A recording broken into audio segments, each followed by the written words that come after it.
이렇게 해서 이제 가족법에 대한 김대중 대통령은 네.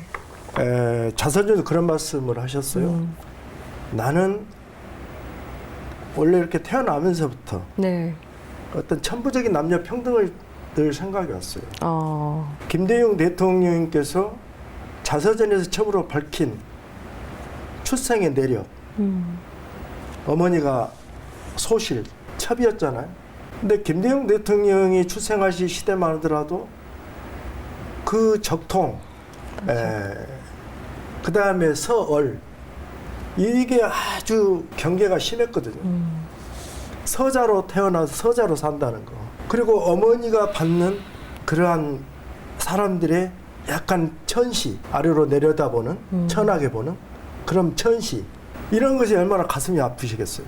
남녀 평등에 대한 이 주제에 대해서 좀 꽤나 어릴 때부터 그러겠죠. 이런 인식을 예, 가지고 예. 계셨다는 거죠. 그렇죠. 예. 그래서 어쨌든 김대중 대통령이 전국을 주도해가는 네. 88년에 7개 특위를 만들고 그다음에 89년 봄에 네.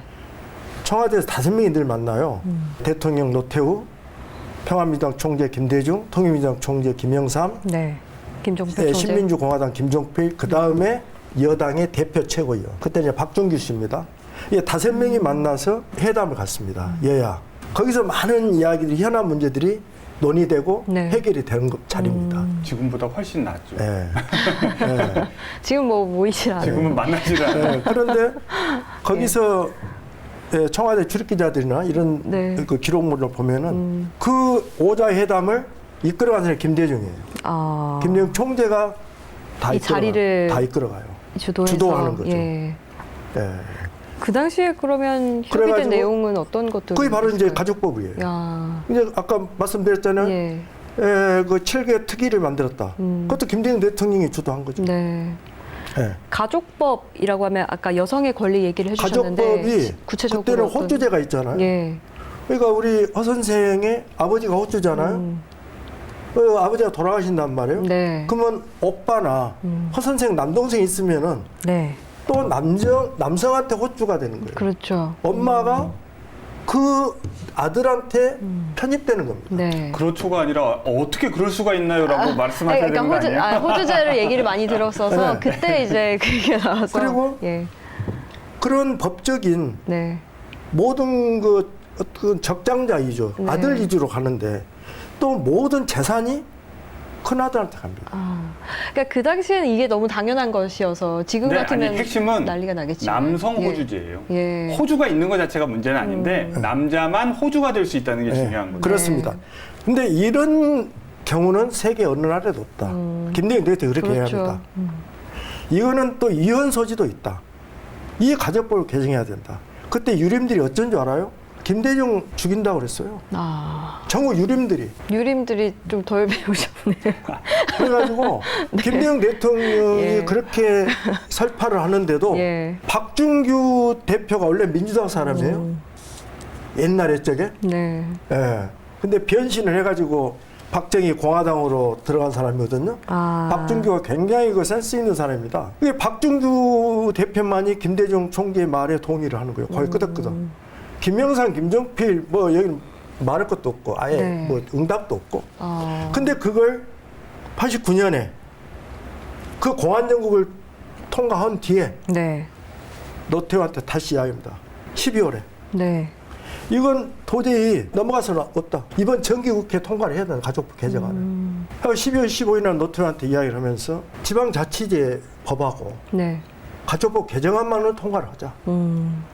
그래야 내가 이 지금 노태우 정부에 협조할 건 협조하고 네. 비판할 건 비판하겠다. 그러니까 노태우가 바로 수긍을 합니다. 의회를 수긍을 해요. 네. 그래서 이제 평민당에 와서 가족법 개정 특위위원장을 홍영기라는 분한테 맡으라고 그랬어요. 일을 안 해버려. 본인이 반대하니까. 찬성하지도 않은 사람에게 그걸 그러니까 그걸 이제 김대중 예. 총재가 바로 알지요. 예. 그 특위위원장 내려놓으면 좋겠어. 그러니까 아이고 정말 좋습니다. 홀가분 합니다. 네. 그래갖고 조순영이라고 또 있어. 네. 거기를 또 딱 맡겼어. 조순영. 예. 거기도 떨떠름한데 총재의 명예니까 따르겠습니다. 당 내 이런 말씀을 드리는 것은 예. 평화민주당 내에서마저도 가족법 개정에 네. 찬성하는 사람이 뜨뜻미지근했어요. 네. 이런 고군분투 속에서 가족법 개정안을 딱 연말 12월 15일 날 노태우 대통령 이야기했으니까 며칠 안 남았잖아요. 12월 30일 국회 폐회되니까. 네. 15일을 남겨놓고 김대중 대통령이 노심초사 고군분투를 해가지고 상정을 합니다. 네. 그게 또 민정당에서 뜨뜻미지근이 아예 반대 표결 하지 말자고 그래. 밀어보자고. 그러니까 노태우 대통령에 전화를 합니다. 김대중 총재께서. 대통령이 서로 이렇게 나하고 이야기를 같이 합의했는데 이건 뭐하는 일이요. 그러니까 노태우가 당 대표 최고위원 간부들 네. 제시를 합니다. 가족법, 지자체법 통과시키라고. 그렇게 해서 89년 연말 국회 세상에 대한민국의 여성의 역사가 바꿔지는 그리고 우리 어떤 지방자치가 이렇게 문화가 바꿔지는 네. 이런 어마어마한 것이 89년. 89년 12월 정기국회 마지막 날에 통과가 돼요. 그래서 이제는 남성 중심의 호주제가 폐지되고. 폐지됐죠? 예. 어머니가 아들한테 붙어있는 꼴이 없어졌죠. 또 오빠한테 의존하는 여동생, 남동생한테 의존하는 누나 없어졌죠. 이제는 남녀가 평등하죠. 모든 권리를 존엄하게 권리를 다 같이 누리고 있죠. 예. 완전히 평등하진 이래서 않지만 그건 예. 의식상이고 예. 관행상이지. 어쨌든 그 첫 법적으로, 물꼬를 틀 수 있다는 법적으로. 게. 예. 법적으로 지금 평등하잖아요. 아니 지금 문중선산도요. 여성들 도장 안 찍어주면은 주위에 상속 안 돼요. 출가 여성들이 네. 요즘에 출가라는 표현도 안 씁니다. 예.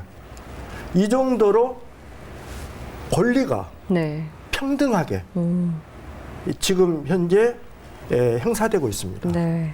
이러한 새로운 세상을 열어준 여성의 새로운 역사를 만들어준 네. 그 가족법 개정 그걸 김대중 총재의 정치적 리더십으로 그거에 실현된 거죠. 이건 대한민국 역사, 여성 역사에서요 가장 중요한 그것도 소수당의 대표가 그때는 서경원이도 국회의원 이미 자격이 박탈돼 가요. 69석이에요. 서경원이 감옥에 있어요. 70석에서 한 석이 줄었으니까 69석에 야당 총재가 이끈 그 정치적 성과입니다.